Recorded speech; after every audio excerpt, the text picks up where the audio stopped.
Now I welcome Dr. C.V. Pratapal, Civil Surgeon Dhanbad, Srimati Sharda Singh, Jila Parishad Adhyaksh, Vikas Rana, Nodal Officer, CPNDT.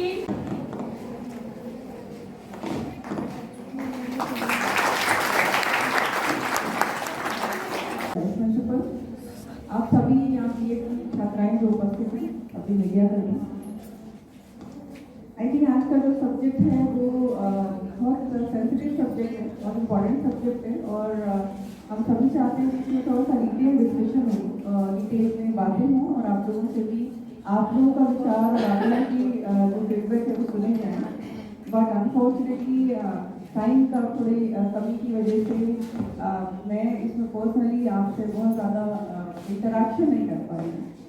But district administration की तरफ से बहुत सारे हमारे concern हैं जो आप लोगों के माध्यम से हम लोग आगे तक पहुंचाना चाहते हैं।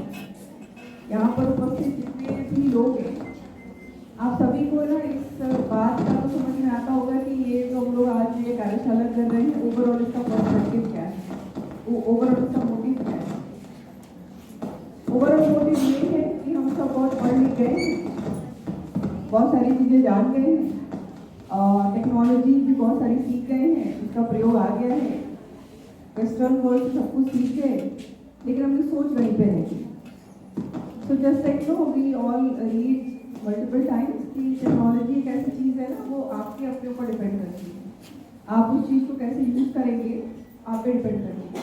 जैसे मोबाइल है, यूट्यूब है, फ्री है, इंटरनेट आपके फ़ोन में है ना, you can access YouTube, you can access Instagram, everything is free. उसमें आप क्या देख रहे हैं उस पर डिपेंड करता है। यूट्यूब में तो बहुत सारी चीज़ें हैं, आपकी पढ़ाई की बहुत सारे मटीरियल हैं और बहुत सारी ऐसी चीज़ें हैं जो आपके अटेंशन को डाइवर्ट भी करती हैं। आप उसमें क्या देखते हैं ये आपके सोच के प्रोफेशन पर डिपेंड करेगा, आपके माहौल में डिपेंड करेगा, आपको क्या सिखाया पढ़ाया गया है, आपके आसपास के लोग क्या सोच रखते हैं उस पर डिपेंड करेगा। I pardon for the disturbance in the voice, but actually आप वॉइस पे फोकस नहीं करके फोकस करें कि what is the message of today's workshop। तो जैसे मैंने बोला कि फ़ोन है, फ़ोन को हम कैसे यूज़ करते हैं ये हमारे ऊपर डिपेंड करता है। आप फ़ोन को ब्लेम नहीं कर सकते, राइट। अगर वो आपको मिसगाइड कर रहा है तो उसमें फ़ोन का कोई दोष नहीं, वो टेक्नोलॉजी है, आप उसको कैसे यूज़ करें ये आप पे डिपेंड करता है। सिमिलरली मेडिकल साइंस में भी बहुत तरीके की प्रोग्रेस हुई लाइक लास्ट 18-19 सेंचुरी, जिसमें स्कैनिंग, अल्ट्रासाउंड, ये सब ना एक डिवाइसेज, एक इक्विपमेंट्स बन के आए, सो दैट यू नो कभी भी there are many issues in the stomach, आपकी यूटेरस, तमाम चीज़ों में जो कि पता चल सके डॉक्टर से। अगर कोई महिला को प्रेग्नेंट है तो अगर उसके फीटस में कोई प्रॉब्लम है जिससे कि कल को जाकर के फीटस यानी बच्चे के स्वास्थ्य को खतरा हो सकता है या माता के स्वास्थ्य को खतरा हो सकता है या उसके ग्रोथ को लेकर, ऑर्गन डेवलपमेंट को लेकर, मल्टीपल चीज़ें हैं। ये एक टेक्नोलॉजी थी, एक मशीन थी जिससे लाई गई, इसका पॉजिटिव इफेक्ट ये। और जस्ट लाइक जैसे मैंने मोबाइल का एग्जाम्पल दिया, अब जैसी सोसाइटी होगी वो टेक्नोलॉजी का वैसा यूज़ करेगी, जैसे हम होते हैं वैसे ही हम टेक्नोलॉजी को यूज़ करते हैं। तो हियर इज दिस टेक्नोलॉजी, एक टेक्नोलॉजी जो लाई गई थी बेहतरी के लिए, उसको किस तरीके से यूज़ किया जा रहा है, उसको यूज़ किया जा रहा है सेक्स डिटर्मिनेशन के लिए। और जब हम लोग ऐसे ना इस टाइप के हॉल्स में बात करते हैं तो हमें लगता है कि ये सब ना बड़ी इम्प्रैक्टिकल बात है। आजकल ऐसा तो नहीं है। I know many people who are very educated, very well brought up, उनको ये लगता है कि ठीक है अभी भी मतलब इक्वालिटी शायद इतनी नहीं है, we talk about male female equality ना, गर्ल चाइल्ड और मेल चाइल्ड का इक्वलिटी उतना शायद नहीं होगा, बट ये तो नहीं सोच सकते कि नहीं मतलब लोग सेक्स डिटर्मिनेशन करा करके अगर मतलब बच्ची है तो उसको मतलब अवॉर्ड कर देना चाहेंगे। ऐसा अभी सोचने में आपको थोड़ा सा इनकन्वीनियंस लगता है कि नहीं, ऐसा नहीं हो।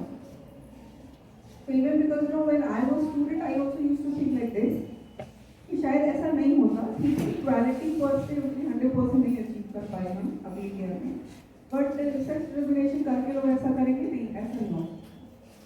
अब तो नो सोसाइटी इतनी आगे बढ़ गई, बट दी केसेस, हम सभी को ऐसे केसेस पता चलते हैं जहाँ पर कि एक्चुअली ऐसा हो रहा है, आज के टाइम में ऐसा हो रहा है, जहाँ पे हम आप अभी बात कर रहे हैं तब भी ऐसा हो रहा है। और ये इससे अधिक अनफॉर्चुनेट चीज़ हो नहीं सकती है कि आप किसी को इस दुनिया में पैदा होने का मौका ही नहीं देते हैं, उसको अपना टैलेंट दिखाने का, योग्यता दिखाने का मौका ही नहीं देते, उससे पहले ही हम मान लेते हैं कि ये जो आपकी संतान आने वाली है ये आपके लिए बर्थडे है। और ये सही बात है। मल्टीपल लोग ऐसे केसेस देखते हैं, मतलब I won't name the hospital, I won't name the case, recently I found the case जहाँ पर कि एक प्रेग्नेंट लेडी आई थी हॉस्पिटल में, डिलीवरी हुई, the mother die, unfortunately very unfortunate. Body को क्लेम किया मदर लिए, ना बेबी को क्लेम किया, वो फैमिली वैनिश्ड। मतलब वो मरने के बाद वो आए ही नहीं हॉस्पिटल में। वो लोग कॉन्टैक्ट नंबर फॉर्म में देते हैं ना एडमिशन के टाइम में, वो सारे एक मेन कॉन्टैक्ट नंबर, एक अल्टरनेट कॉन्टैक्ट नंबर, वो सारा हॉस्पिटल ने ट्रेस किया। फिर वो उसमें वो नॉट रीचेबल या मल्टीपल कॉल जा रहा है, आंसर नहीं कर रहा है, ऐसे केसेस आ रहे हैं। Finally with the help of administration ने अपने बॉडी को प्रोग्राम बनाया जो मदर की, and then we had to intervene कि भाई आप गर्ल चाइल्ड, आपकी बेटी है, आप उसको लेके जाइए। तो हमने उसमें बहुत सारा इंटरवेंशन तो किया, बट ऐसे केसेस आज भी हैं कि just because the child born और द गर्ल चाइल्ड, फैमिली चली तो बोले कि हमको नहीं चाहिए। So when we think that ये बहुत इम्प्रैक्टिकल हाइपोथेटिकल केसेस हैं, ऐसा नहीं है, these are very practical things, and I think this workshop is so better suited today क्योंकि हम बात कर रहे हैं हमारे would-be teachers से, right? You all are like BEd undergoing under training students. This is all the female students. So I guess you can understand the topic much more in a better manner and with more of sensitivity. तो आप जब आगे ये message percolate करेंगे अपने, जब आप जिन students को पढ़ाएंगे उनको ये चीज़ें आप बता सकते। तो एक चीज़ है what we are talking about is the moral part, ethical part, and then there is a technological part, and then there is a legal part. तो एज अ जब अभी आप सब जो हमारे टीचर्स हैं, आपसे एक्सपेक्टेशन हमें यही है कि आप तीनों पार्ट को जानें और तीनों पार्ट भी बड़ी फोकस करें, क्योंकि first of all is the moral part, वो सबको समझ में आएगा, ऐसे एक्सपेक्टेशन हम नहीं रखते। सेकेंड इज टेक्नोलॉजिकल पार्ट, जो मैंने बोला कि there is an equipment which is for the better use, उसको कैसे यूज किया जा रहा है आप सब जान रहे हैं। और अगर if you know that whenever there is an ultrasound machine, उसके रजिस्ट्रेशन के लिए परमिशन दी जाती है, if there is a renewal उसके लिए परमिशन दी जाती है, they have to sell it out and buy a newer model or altogether fresh ultrasound machine, उसके लिए भी there is a proper permission. और उसका इसमें आपको समझेंगे तो रीजन यही है वाई इतना अभी इतना मॉनिटरिंग क्यों है अल्ट्रासाउंड मशीन के, सो दैट हमारे लिस्टिंग में है, हमारे रिकॉर्ड्स में है विच ऑल अल्ट्रासाउंड मशीन अभी, बिना हमारे रिकॉर्ड के not even one ultrasound machine can function in the list of centre. और उसका रीजन यही है क्योंकि एक टेक्नोलॉजी लाई गई जिसका कि इस तरीके से मिसयूज किया गया, that's why PCPND act was born and is being implemented. So एक ये part. So for example, if someone is violating the act, अगर पीसीपीएनडी एक्ट को वायलेशन हो रहा है तो आपकी वो मशीन तो सीज हो ही जाएगी, राइट? और प्लस आपने जिन डॉक्यूमेंट्स के बेसिस पे वो मशीन आपने रजिस्ट्रेशन के अप्लाई किया, वो रजिस्ट्रेशन भी आपका में कैंसिल हो जाए। And plus there is the legal part which is act, the PCPND act, जिसके तहत आप सील करते हैं, जिसके तहत आप एफआईआर करते हैं, जो भी उसको ऑपरेट कर रहे हैं, जो भी उस प्रोवाइसेस के ओनर हैं, जिस भी डॉक्टर के द्वारा उसको ऑपरेट किया जा रहा है, जो भी उसके अदर टेक्नीशियन हैं, पैरामेडिक्स हैं, जो भी उस पूरे पैराफर्नेरिया में लगे हुए लोग हैं, ये तीनों चीज़ आपको पता होनी चाहिए। और आपके माध्यम से हम ये मैसेज कन्वे करवाना चाहते हैं जो अभी छोटे बच्चे, because you will be educating the small children, या जो भी स्कूल में पढ़ रहे बच्चे हैं, उनको ये चीज़ मालूम होनी चाहिए कि अगर आप इस प्रक्रिया में पार्ट बन रहे हैं या आपके लोग जैसे आपके फैमिली मेम्बर्स, आपके गार्जियन, आपके विसिनिटी में रहने वाला कोई व्यक्ति, तो हम कई बार बच्चों को एक माध्यम बना करके बहुत सारे मैसेजेस हम लोग सोसाइटी को पास करना चाहते हैं, चाहे आपको आप अगर 18+ हैं तो आप इलेक्टर हैं तो आपको इलेक्टोरल रोल करके आपको वोट देना चाहिए। सिमिलरली कि अगर आप किसी भी ऐसे व्यक्ति को जानते हैं जो इस टाइप की मॉरल प्रैक्टिसेस में इंडल्ज हो रहे हैं, तो उनको इन तीनों पहलुओं के बारे में बताना आपकी जिम्मेदारी है। और ये आपके माध्यम से हम सारे स्टूडेंट्स को मैसेज पास ऑन करना चाहते हैं। Because though we are living in 21st century, this is 2025, but fact यही है कि still like many girls are really struggling to find their feet. They are still struggling, still बहुत आप कुछ progressive families, कुछ प्रोग्रेसिव कपल्स को छोड़ देंगे, क्योंकि बहुत बार जब हम ऐसी बातें करते हैं तो पता नहीं उनके यहाँ तो 2 बेटियां हैं या उनकी एक ही बेटी है। No, we are not talking about exceptions, right? We are not talking about exceptions. हम अपवादों की बात नहीं करें, there are people, right? There are definitely good people in the society, but we are talking about the people जिनकी ये mentality है कि they have a son, right, they have male child, तो उनकी लाइफ बेटर हो। फिर उनके कुछ ना मतलब रिलीजियस बिलीफ भी होते हैं कि उनका बेटा होगा तो उनका कुछ उसके डेथ होने पर कुछ कर दे। Whereas if you ask me as an administrator, हर दिन तो हमारे पास ऐसे केसेस फाइल अप हैं जहाँ पर कि एल्डरली कपल आ रहे होते हैं, बोल रहे होते हैं वे हमको हमारे बेटे से कैसे भी कैसे छुटकारा दे, हमारा बेटा हमको खाना नहीं देता, हमारा ही घर है। लेकिन so many cases, I can just go on and on with the cases which I listen on a daily basis. माता पिता हैं, पिता मतलब दोनों अगर जीवित हैं, कोई एक जन से जीवित है, माता पिता के नाम पे घर है, बेटे ने कब्जा कर लिया है, उनको उसी घर में रह रहे माता पिता, उनको घर से निकालना चाहता है, उनको खाना नहीं देता, दवाई नहीं देता, so many. That's why, precisely that is why government has to brought up maintenance of senior citizens act. क्यों लगता है आपको ये ऐसा क्यों लाए? क्योंकि सीनियर सिटीजन्स को ये एक्चुअली ये हैरेसमेंट के केसेस आए, और ये हैरेसमेंट के केसेस क्यों आए? Because I am not saying again like all the doctors are like goddess, ये भी सोचना गलत है। But what we are talking about all these like religious beliefs और the conventional belief, moral belief कि मतलब बेटा है तो ही take care better, and there is a doctors is compulsory a burden. And एक चीज के लिए मुझे लग रहा है हम लोगों को केयरफुल रहना पड़ेगा। There is an alternate narrative आजकल, right? So what they say कि नहीं अभी मतलब the girl child is not a burden anymore, तो वो है सिंपैथेटिक बर्डनिंग का कॉन्सेप्ट कि वो आपसे सिंपैथी रखते हैं, राइट? तो अभी क्या होता है कि they make the girl child study, वह पढ़ाई कर लो, एंड आफ्टर इवेंचुअली ठीक है you just go get married and get settled. So the more important thing right now is to understand that first of all, like a child is a child, irrespective of any gender. The second thing, again, जो एक misconception रहता है, और बातों for the sake of logical reasoning हम बात करते हैं, बाकी समझ तो सबको आता है। Logical reasoning में भी से कि नहीं मतलब लड़का और लड़की बराबर तो हो नहीं सकते, ठीक है? अगर आप बोलोगे लड़के को कि भाई आप 100 kg का वेट उठा लो, वो उठा लेगा, लड़की को बोलोगे तो नहीं उठा पाएगा, नहीं उठा पाएगी, कौन से नहीं उठा पाएगी? हम उसकी तो बात ही नहीं कर रहे ना।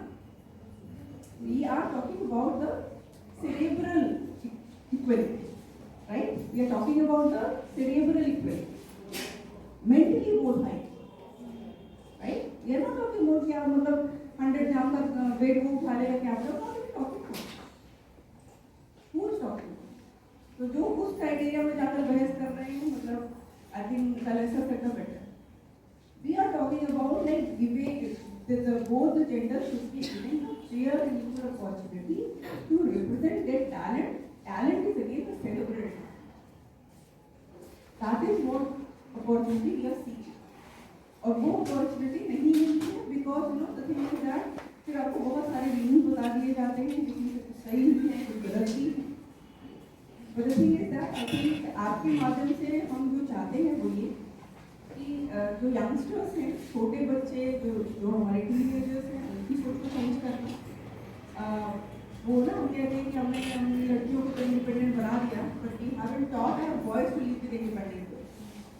हमारी जो बच्चियाँ हैं वो तो अभी कॉन्फिडेंट हो गई, इंडिपेंडेंट हो गई, स्मार्ट हो गई। इसके लिए तो सोसाइटी ने प्रोग्रेस करी, और सोसाइटी ने क्या प्रोग्रेस नहीं करी है कि हमारे जो समाज में लड़के हैं वो इंडिपेंडेंट स्मार्ट लड़कियों के साथ कैसे रहेंगे, क्योंकि उनकी आदत तो अभी भी वैसे सब में से लड़कियों के साथ रहेगी, तो फिर उनको वो ज़्यादा मतलब एक्सट्रोवर्ट लगती हैं, राइट, बहुत एग्रेसिव लगती हैं। मेरा वो तो एग्रेसिव नहीं है, वो तो अपना काम करती है, आपको सिखाया नहीं गया है तो आपको प्रॉब्लम है। और आपकी फैमिली में शायद इंडिपेंडेंट गर्ल्स नहीं रही होगी, इसीलिए आपको आदत नहीं है इंडिपेंडेंट गर्ल्स के साथ रहने की या उनको डील करने, राइट। तो उनको लगता है मतलब ये लड़की बड़ी एग्रेसिव है, मैडम बहुत एग्रेसिव है, मैडम बहुत असर्टिव है, या ये बड़ी असर्टिव है, वो असर्टिव नहीं, जैसे नॉर्मल गर्ल। आपको शायद थोड़ा सा प्रॉब्लम है, इसलिए आपको नहीं समझ आता कि how to live with an independent, how to deal, वो तो अपना लाइफ जी। Unless and until it is harming you, what is still you doing? Nothing. So again, as I said, that ये पूरा जो narrative set किया हुआ है, it's just we need to change this. We need to understand that तो हम जब equal opportunity की बात कर रहे हैं, तो वो equal opportunity दी जानी चाहिए और उनको equally facilitate किया जाना चाहिए. That is what we are talking about. आपको आपके यहाँ पर ये वर्कशॉप प्लान करने का प्रिसाइज पर्पस यही है कि आपके माध्यम से हम लोग एक लार्जर ऑडियंस तक पहुँच सकते हैं। हम केवल उन बच्चों को टारगेट नहीं कर रहे हैं जिनसे आप फ्यूचर में इंटरेक्ट करिएगा, हम उन बच्चों को, उनके पेरेंट्स को, उनके गार्जियंस को, उनके रिलेटिव्स को, उनके नेबर्स को सबको टारगेट करते हैं। एंड अगर आपको लगता है कि ये जर्नी हमारी क्लोजर टुवर्ड्स द एंड है, बिल्कुल भी नहीं। I will say we haven't been started, मतलब as a society we haven't been started yet.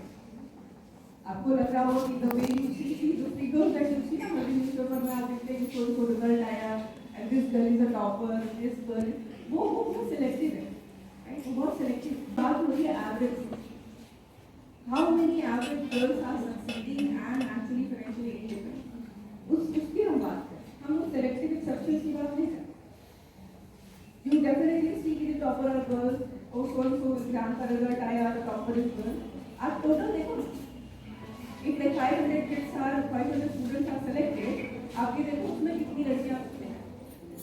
when we say कि भाई आधी आबादी हम हैं, उस आधी आबादी के हिसाब से आपका सिलेक्शन रेशियो तो चेक करिए, अगर वो चेक कर लीजिए उसके बाद डिसाइड।